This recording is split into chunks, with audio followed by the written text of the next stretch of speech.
در اینترنت ویدیو سخنرانی محمد باقرов معروف به باقر، یکی از لیدران غیر رسمی ولایت مختار کوهستان بدخشان، در میتینگ اعتراضی در شهر خورغ نشر شده است. اعتراضها در میدان مرکزی به نام اسماعیل سامانی شهر خورغ در پی مرگ گلبدین زیوبکوف، یک ساکن نوعه روشقله، در پی بازداشتش از جانب مقامات سر شده از 25 تا 28 نوامبر دوام کرد. باقر در نزد اعتراضگران 28 نوامبر در روز آخرین تظاهرات سخنرانی کرده است. او به زبان شغنانی، یکی از زبانهای پامیری، سخنرانی میکند و تنها در یک جا عباره روسی نشان نظرت را به کار میبرد.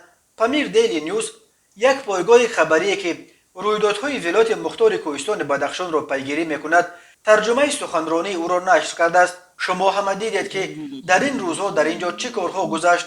جسدهای دادرای ما در اینجا بود. قسم به خدا یگان قدم عقب نمیمانیم. بگذار 20 نفر ما را بکشند، ولی فرزندان ما نباید غلام آنها شوند.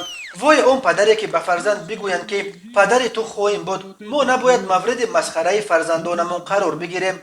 آنها نباید غلام شوند. صرف نظر از آن که کی را میفرستند، این همه دروغ است. این همه چیزی که ما در این 3 روز دیدیم، ما از اینها نمیترسیم.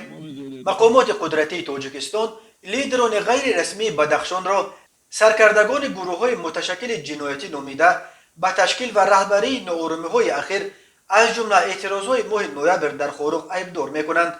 اما بسیاری‌ها در بدخشان مطمئنند که یک هدف اساسی مقامات قدرتی محمد باقرov، یکی از پرنفوذترین لیدران غیر رسمی این ولایت، باقی می‌ماند.